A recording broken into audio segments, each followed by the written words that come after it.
నమస్తే అండి, welcome back to new updates 9. Andhra Pradesh రాష్ట్ర వ్యాప్తంగా కొత్త పెన్షన్ల కోసం ఎదురు చూసే వారికి ఒక భారీ గుడ్ న్యూస్ అయితే వచ్చిందండి. ఆంధ్రప్రదేశ్ ఎన్నికల సమయంలో టీడీపీ కూటమి 50 ఏళ్లకే అర్హులైన వారికి పెన్షన్ అందిస్తామని హామీ ఇచ్చిన సంగతి తెలిసిందే. ఎన్నికల ప్రచారంలో భాగంగా టీడీపీ అధినేత చంద్రబాబు నాయుడు గారు ఈ హామీని ఘనంగా ప్రకటించారు. సమాజంలోని పేద, నిరుపేద వర్గాలకు ఆర్థిక భరోసా కల్పించేందుకు, ముఖ్యంగా వృద్ధులు, వృద్ధాప్యంలో ఉన్నవారు ఆర్థికంగా ఇబ్బందులు ఎదుర్కొనే పరిస్థితిని తొలగించేందుకు ఈ పథకాన్ని తీసుకొస్తున్నామని టీడీపీ నేతలు చెప్పారు. ఎస్సీ, ఎస్టీ, బీసీ, మైనారిటీ వర్గాలకు చెందిన అర్హులైన వారికి నెలకు 4,000 రూపాయల పెన్షన్ అందిస్తామని స్పష్టం చేశారు.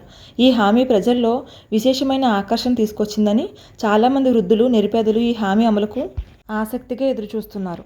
50 ఏళ్లకే పెన్షన్ అమలుపై వైసీపీ ఎమ్మెల్సీ ప్రభుత్వాన్ని నిలదీశారు. 50 ఏళ్లకే పెన్షన్ ఎప్పుడు అమలు చేస్తారంటూ వారు ప్రశ్నించారు. వైసీపీ ఎమ్మెల్సీలు ఎన్డీఏ కూటమి అధికారంలోకి వచ్చిన తరువాత పెన్షన్లు తగ్గించారని ఆరోపించారు. అయితే ఈ ప్రభుత్వం ఆరోపణలను ఖండించింది. శాసనమండలిలో వైసీపీ మెజారిటీ ఉన్న నేపథ్యంలో ప్రభుత్వానికి వరుస ప్రశ్నలు ఎదురయ్యాయి. ప్రతిపక్షం ముఖంగా వైసీపీ సభ్యుడు టీడీపీ కూటమి ఇచ్చిన హామీలు అమలుపై విమర్శలు గుప్పించారు. దీనిపై మంత్రి కొండపల్లి శ్రీనివాస్ సమాధానం ఇచ్చారు.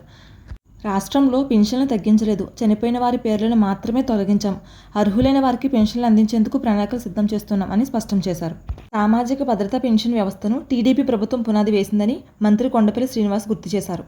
మాజీ సీఎం దివంగత ఎన్టీఆర్ హయాంలోనే తొలిసారిగా సామాజిక భద్రత పెన్షన్లు అందించడం ప్రారంభించాం, పేదలకు భరోసా కల్పించేలా ప్రభుత్వం విధానాలు రూపొందించాం అని తెలిపారు. 2014లో పెన్షన్ 1,000 రూపాయలు మాత్రమే ఉండేది. టీడీపీ ప్రభుత్వం అధికారంలోకి వచ్చిన తర్వాత దాన్ని 2,000కు పెంచింది. ఈ విధానం వల్ల లక్షల మంది వృద్ధులకు ఆర్థిక భద్రత లభించిందని మంత్రి వివరించారు. మేము అధికారంలోకి రాగానే పెన్షన్లు పెంచాం, కానీ గత వైసీపీ ప్రభుత్వం మాత్రం పెన్షన్లు పెంచేందుకు 5 ఏళ్లు తీసుకుంది అని మంత్రి కొండపల్లి శ్రీనివాసరావు గారు వ్యాఖ్యానించారు. 50 ఏళ్లు పైబడిన అర్హత ఉన్నటువంటి చేనేత కార్మికులకు పెన్షన్ పంపిణీ జరుగుతుందని మంత్రి కొండపల్లి శ్రీనివాస్ తెలిపారు. వితంతువులకు 4,000, వికలాంగులకు 6,000 ఇలా అర్హత కలిగిన వారందరికీ పెన్షన్ ఇచ్చే బాధ్యతను రాష్ట్ర ప్రభుత్వం తీసుకుందన్నారు. 50 ఏళ్లు పైబడిన చేనేత కార్మికులకు ప్రస్తుతం పెన్షన్ ఇస్తున్నాం, వితంతువులకు పెన్షన్ ఇస్తున్నాం, అలాగే అన్ని వయసుల దివ్యాంగులకు పెన్షన్ అందిస్తున్నాం. ఆదివాసులకు 50 ఏళ్లకే పెన్షన్ పథకాన్ని 2014లోనే టీడీపీ ప్రభుత్వం ప్రారంభించిందని మంత్రి కొండపల్లి శ్రీనివాస్ గారు వ్యాఖ్యానించారు. శాసనమండలి సమావేశంలో వైసీపీ ఎమ్మెల్సీలు అడిగిన ప్రశ్నలకు మంత్రి కొండపల్లి శ్రీనివాస్ ఎన్టీఆర్ సీఎంగా ఉన్నప్పుడు తొలిసారి పెన్షన్లు మొదలుపెట్టారని, 2014లో పెన్షన్ 1000 నుంచి 2,000కు టీడీపీ సర్కారే పెంచిందన్నారు.